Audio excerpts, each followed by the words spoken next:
Good evening, everybody. Monday Morning Quarterback, episode 188. We're approaching 200. Jack, what do you think? Should we have like a cake or something on the 200th? Have somebody pop out of a cake? Maybe we'll get T-Bone to pop out of a cake. That'd be fun. We can make something happen. Yeah, that'd be cool. That'd be cool. All right, tonight's topic is, it came from a question again, which is awesome because Jack and I run out of ideas. A lot of things that I think are like, oh, everybody knows that. There are questions about it, so please keep asking questions. But the 5 go-to chassis adjustments. So this was a bit of a tough one. My question might not be the exact answer you're looking for, but I'm always willing to elaborate. Whether you reach out to me privately or you just comment on the video, we'll cover it in the following week's videos. So before we jump into that though, we had a great question last week. We talked about tires, and the person wanted to know, how do we discard of tires?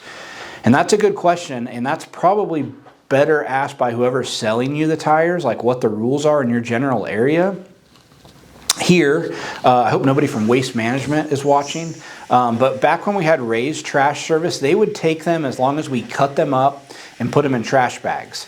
So we'd have to cut the sidewalls out of them, cut the tread into pieces, put them in garbage bags, and then they would take them that way.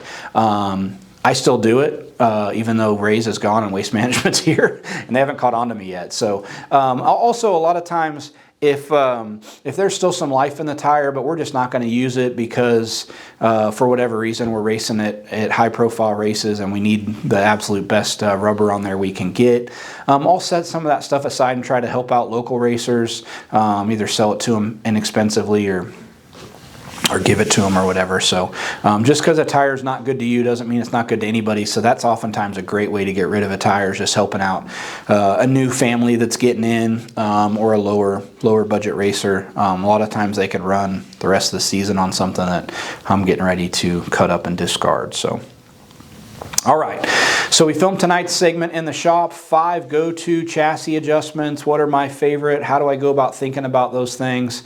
Watch this video and we'll be right back. How's it going, everybody? We're back in the shop today, another episode of Monday Morning Quarterback. A viewer asked a great question the other day. What are my 5 go-to adjustments when I'm at the racetrack? And that is a very broad answer because we cover so many different types of racing. So I'm basically going to walk through my thought process before I get to the racetrack, and how I would determine what chassis adjustments I'm going to make. So a couple things. I always try to have, it's in Pit Logic now, but it used to be in my notebook, kind of a list of setup changes that I had tested and proven, and I would rank them from most powerful to least powerful. And so that would always give me an idea. If I was just a little bit loose, I don't want to pick one of the real powerful adjustments. The other thing that I would do is break the corner down into segments, right? And so entry, middle, exit. I always would try to fix the entry first, because a lot of times if you can fix a handling deficiency on entry, it's going to automatically correct itself through the middle and the exit. And what I mean by that is, if you're loose on entry, a lot of times that'll make you tight on exit, because the driver's guarding the steering wheel on entry because they don't want to spin out where they should be feeding wheel into it. They're really guarding it and ready to counter steer. And then by the time they get to the center of the corner where they should have 15-20% steering angle in it, they're neutral, or maybe only 5 degrees of steering input. So then the car's tight. By the time they feed the steering wheel into it, the car's tight. So a lot of times if you fix your entry, it'll fix the other corners. So in my notes, I would say, hey, these are my most powerful to least powerful adjustments to fix a loose entry, a tight entry, and then I would break those down. So a couple of my personal go-tos on, like, we're micro racing all the time now.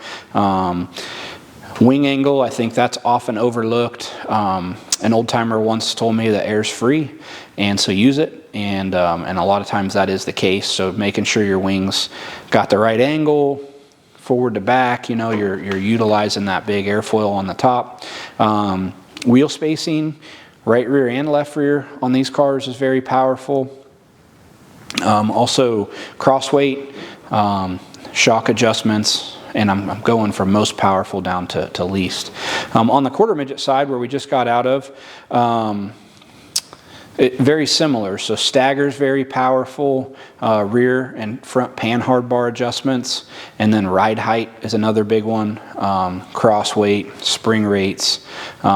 Shocks are not as powerful of an adjustment in a quarter midget as they are a bigger car, where we're traveling more and the shock speeds are higher. So I think it's very important to go into a race weekend with a game plan, right? You don't see an NFL coach show up on the sidelines with a binder this thick of plays, and in the heat of the battle, you know, it's 2nd and 7 and he's shuffling through all these papers to try to determine what's right. No, he's got a single sheet. It's very detailed, and he knows when he gets put in a certain scenario, option A, B, C. Let's make the best choice quickly.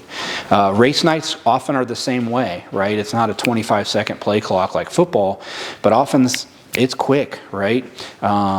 You might think they're going to go out and water it, and they're blowing the 8-minute horn and they didn't do nothing, and you've got a few minutes to decide, what am I going to do to this race car to make the proper adjustments? So having a game plan going into the night will definitely pay dividends for you. So being organized, as I've always preached, and having a really good game plan of changes you know work. The last thing you want to do is make a change that you heard from somebody's buddy's tire guy that they did and this worked, right? I only make changes that I'm very confident that I know are going to work, and that there's math and science behind them, and I'm not just, hey, I'm going to do this because somebody told me it was a good idea, right? I want to know why. Why is it a good idea, and why is it going to tighten the car up or loosen the car up? So those are some things to think about with that. But thank you for tuning in. Keep the good questions coming. Please like and subscribe to our videos. They help us tremendously, and we're going to keep doing these every week for you. We're going to try to do them every week throughout the season, and hope you all have a great week. Thanks for watching that. I hope it added some value for you. Please keep the questions coming. If you are watching on YouTube, ring the bell for notifications. And thank you all for tuning in. Come back next week, 9 o'clock Eastern. We'll have another great topic for you.